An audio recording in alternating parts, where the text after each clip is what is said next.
વિશેષ બેનને ઘેર સત્સંગનું આમંત્રણ ભાઈ શ્રી શામજી મહારાજ કાલે સત્સંગની અંદર એમને આપ્યું અને વિશેષ ખાસ આનંદ એટલા માટે થયો કે ગુરુભાઈ તો છે જ, પણ જેના સંગમાં આખું ગામ રંગાઈ જાય એવી ભક્તિ. કારણ કે આ તો વર્તમાનનો વિષય છે. વર્તમાનનો વિષય એટલા માટે કે 10 રૂપિયાનો જો દારૂ પી અને રસ્તા ઉપર કોઈ વ્યક્તિ જતો હોય તો આખું ગામ જોવે. આ કહેવાનો વિષય છે કે અનુભવવાનો વિષય છે?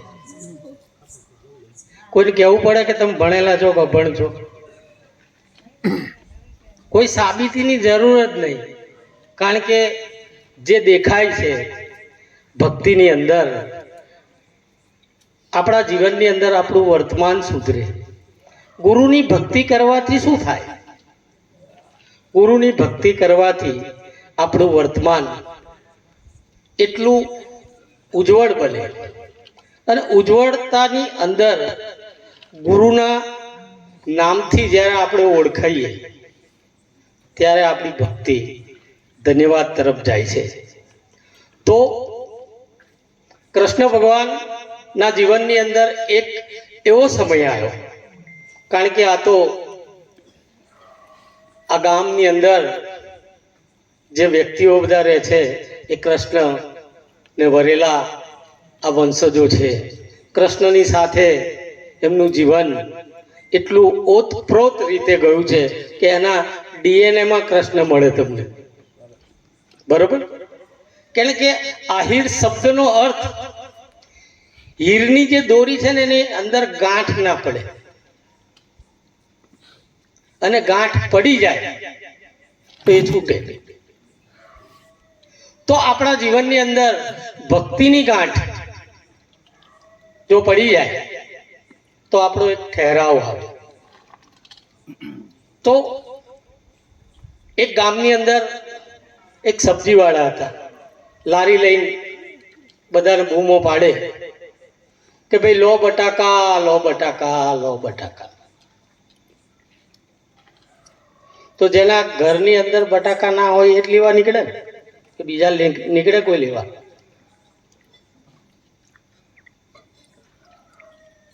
તો ફેરીઓ તો બૂમ પાડતો હતો કે લો બટાકા, લો બટાકા, લો બટાકા. આપણને આમંત્રણ આપે છે કે બટાકા ના હોય તો લઈ જાઓ. હવે આપણે કરીએ છીએ શું? આપણે માળા હોય કૃષ્ણ કૃષ્ણ કૃષ્ણ કૃષ્ણ કૃષ્ણ કૃષ્ણ. હવે લેવાનું છે કે કરવાનું છે? આપણી ભૂલ જે પડી છે એ કીધું કઈ અને આપણે કર્યું શું? આપણું વર્તમાન સુધારવાનું છે. વાત હાવ નાની છે. આ મન છે ને એ જ પરમાત્મા છે, પણ તમારા હાથની અંદર નથી, એ તમારી ઉપર છે, એટલે તમને પરમાત્મા થવા દેતું પણ નથી. તો મનની ઉપર આપણે સદગુરુના વચનથી જો એની ઉપર બેસી જઈએ તો આપણે પણ એક પરમાત્મા સ્વરૂપ જ છે, એના તુલ્ય જ છે. કૃષ્ણ ભગવાનને કોઈ પ્રશ્ન કર્યો કે તું પૂર્ણ પુરુષોત્તમ છું, તો એની સાબિતી શું?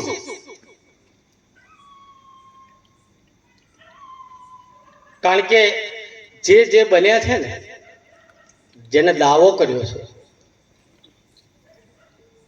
એને કસોટીમાં ઉતરવું પડે છે. બાકી બીજાને તો ફંગડળ હોય, એને શું લેવા દેવા આમાં? તો એક ગણિકા હોય છે, એ આ પ્રશ્ન કરે છે કે તું મુખ્ય દ્વારે મારા ઘરે આવે તો કે તને વચન આપું છું, હું તારા મુખ્ય દ્વારે આવીશ. મહાપુરુષના જીવનની અંદર જ્યારે કથળી પરિસ્થિતિ આવે તારા આવા પાત્રો સામે આવે, ભક્તિ ના કરવા દે. એટલે કાલે બાબુરામ મહારાજે કીધું કે ભક્તિની અંદર તમારું ચારિત્ર જે છે એને શુદ્ધ કરવું પડશે. અને ચારિત્ર શુદ્ધિ સિવાય ભક્તિ તમારી અંદર, અમારા મહારાજ કાયમ કે સત્સંગમાં જઈએ પણ સત્સંગ આપણી અંદર ના બે તો કોઈ કામનું એ નહીં, એ ઉજાગરા જ કહેવાય. તો આપણે આ જન્મની અંદર મારે તમારે ઉજાગરા કરવા છે કે સિદ્ધ બનવું છે કે શુદ્ધ બનવું છે, એ આપણે નક્કી કરવું પડશે.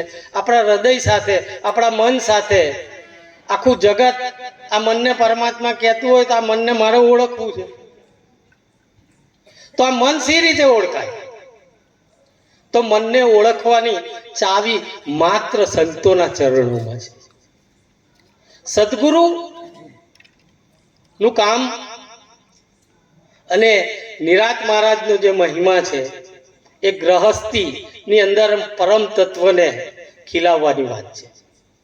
તો મારા તમારા જીવનની અંદર આપણે જો આપણી ગ્રહસ્થી સુધારવી હશે તો ભગવાનના શરણમાં જવું પડશે, કૃષ્ણના શરણમાં જવું પડશે. કૃષ્ણ નામ પરમાત્મા છે અને પરમાત્માને ઓળખાવનારો એનેથી મોટો સદગુરુ છે. તો સદગુરુના શરણની અંદર હું તમે આપણે આટલી મેદનીની અંદર અત્યારે વાગ્યા છે 12:30, પણ છતાંય આપણે કોઈ એકબીજાના કારણે નથી બેઠા, આપણા સ્વાર્થે બેઠા છે. કેમ કે આપણો મનખો સુધારવો છે. મારા તમારા જીવનની અંદર જો કોઈ અંતર હોય, આ તો એક વ્યવસ્થાના ભાગ રૂપે તમે ત્યાં બેઠા છો, અમે અહીં બેઠા છે, બરોબર, પણ આની અંદર એક નેહ નિરંતર છે. આપણી અંદર કોઈ વચ્ચે અંતર નથી. અને એનું માધ્યમ, જેમ બાપુએ એક રાસાયણનું નામ લીધું, એની હાજરીની અંદર, બરોબર, આ સદગુરુની હાજરી છે. બાકી હું તમે ક્યાં મામા માસી નાસી તમે એકબીજાને ઓળખવાની જરૂર છે. પણ ગુરુ તત્વને હિસાબે આપણે સૌ એક થયા છે અને એક છે. સત્સંગની અંદર તો ઘણા બધા સંતો છે, કરશે વાત સત્સંગની. આપણે એક વાણી લઈ આ વાતને આગળ આપણા અનુભવ મુજબ આગળ સારી સંતો વાત કરશે પણ, બરોબર. તો એક વાણી લઈ જાય. બોલો સદગુરુ મહારાજની જય.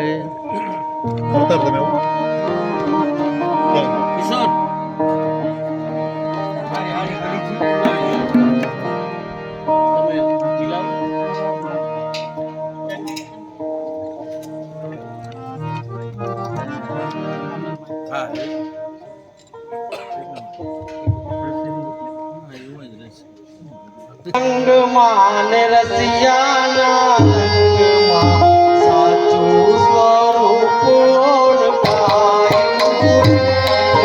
ગુરુજીના સંગમાં ને રસિયાના રંગમાં સાચું સ્વરૂપ ઓળખાયું રે. સાચું સ્વરૂપ ઓળખાયું, સાચું સ્વરૂપ